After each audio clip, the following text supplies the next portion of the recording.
Assalamualaikum warahmatullahi wabarakatuh. Okey, untuk hari ini tajuk kita adalah Perjanjian Hudaibiyah, iaitu sirah daripada buku Sirah Rasulullah SAW. Okey, tajuk kita Perjanjian Hudaibiyah. Okey, kita pergi kepada pengertian. Okey, apa maksudnya Perjanjian Hudaibiyah? Okey, perjanjian damai antara Rasulullah SAW dengan musyrikin Mekah dinamakan Perjanjian Hudaibiyah kerana ianya ditandatangani di satu tempat bernama Hudaibiyah. Okey, tarikh bila yang berlaku perjanjian tu? Okey, berlaku pada bulan Zulkaidah tahun ke-6 Hijrah. Okey, kita pergi kepada sebab berlakunya perjanjian Hudaibiyah. Kita pergi kepada kelompok satu dulu. Okey, sebab berlakunya perjanjian Hudaibiyah. Okey, nombor satu. Okey, Rasulullah SAW telah bermimpi berkunjung ke Masjidil Haram bersama-sama para sahabatnya. Okey, yang kedua, dalam mimpi tersebut, baginda dan para sahabatnya bercukur dan menggunting rambut di Masjidil Haram. Okey, seterusnya, kaum muslimin berasa amat rindu untuk kembali ke Mekah setelah mendengar tentang mimpi Rasulullah SAW itu. Baginda dan para sahabat pun membuat persiapan untuk berangkat ke Mekah dan menunaikan umrah pada bulan Zulkaidah tahun ke-6 Hijrah. Okey, ini pun sebab berlakunya perjanjian Hudaibiyah, tapi bagi kelompok nombor 2. Okey, nombor 2. Nombor 2 besar. Okey, walau bagaimanapun, kaum musyrikin Mekah telah menghalau rombongan Rasulullah SAW daripada memasuki kota Mekah.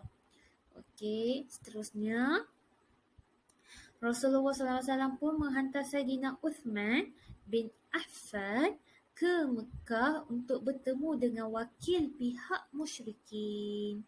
Okey, hal ini adalah untuk menjelaskan tujuan sebenar kedatangan baginda dan rombongannya ke Mekah semata-mata untuk menunaikan umrah. Okey, yang ketiga, dalam skop yang sama juga, iaitu sebab berlakunya perjanjian Hudaibiyah. Okey, Saidina Uthman bin Affan telah ditawan oleh kaum musyrikin. Okey, mula-mula Rasulullah telah menghantar Saidina Uthman untuk membuat rundingan. Okey, apabila Saidina Uthman telah datang ke Mekah, telah sampai ke Mekah, Saidina Uthman telah ditawan. Okey, ditangkap oleh kaum musyrikin. Kemudian tersebar berita yang mengatakan bahawa Saidina Uthman bin Affan telah dibunuh. Okey, seterusnya, Rasulullah SAW dan orang-orang Islam yang berikrar untuk menuntut bela atas kematian Saidina Uthman bin Affan. Ikrar menuntut bela ini dikenali sebagai Bai'ah Ar-Ridwan.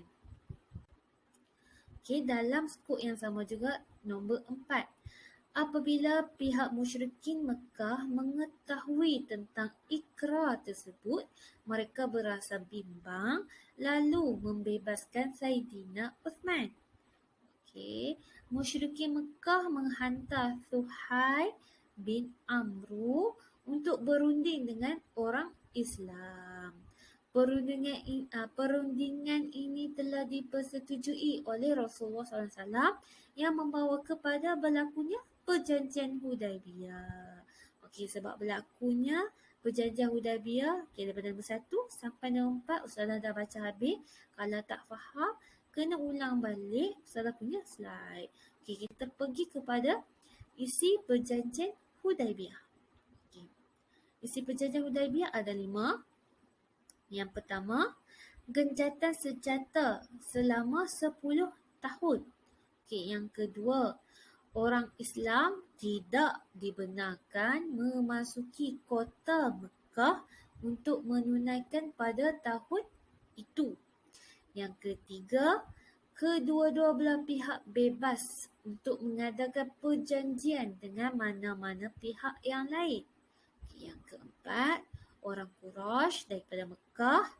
Okey, orang Quraisy daripada Mekah yang lari ke Madinah tanpa kebenaran walinya hendaklah dikembalikan kepada keluarganya di Mekah walaupun dia telah memeluk Islam. Okey, yang kelima, minta maaf Nah sebab ada yang putih ni tak nampak. Mungkin dia punya corak slide. Okey, yang kelima, orang Islam daripada Madinah yang lari ke Mekah. Okey, orang Islam dari Madinah yang lari ke Mekah tidak perlu kembali ke Madinah. Okey. Bezanya orang Quraisy daripada Mekah yang lari ke Madinah tanpa kebenaran walinya, okey, kena hantar balik ke Madinah. Okey, kena hantar balik ke Madinah walaupun orang Quraisy tu memeluk Islam. Tetapi orang Islam yang dari Madinah lari ke Mekah tidak perlu kembali ke Mekah. Okey, kita pergi kepada hikmah perjanjian Hudaibiyah. Okey, yang pertama, berkembangnya Syiah Islam. Yang kedua, kehidupan masyarakat aman dan damai. Yang ketiga, pengiktirafan Rasulullah SAW dan negara Islam Madinah. Yang keempat, orang Islam dapat menjalin perhubungan dengan kabilah Arab yang lain. Yang kelima, membuka jalan kepada pembebasan dan pembukaan kota Mekah iaitu Fathu Mekah. Okey, kita pergi yang akhir sekali iaitu kesan. Okey, kesan perjanjian Hudaibiyah. Okey, yang pertama, kaum kafir Quraisy menjadi semakin lemah. Okey, yang kedua, genjatan senjata selama 10 tahun membolehkan agama Islam berkembang dengan meluas tanpa halangan. Okey, selama 10 tahun genjatan senjata. Okey, yang ketiga, orang Yahudi yang khianat terhadap Islam dapat dihapuskan. Dan akhir sekali, negara Islam Madinah semakin berkembang maju. Okey, sampai situ saja Ustazah punya pembentangan dalam tajuk Perjanjian Hudaibiyah. Okey, terima kasih.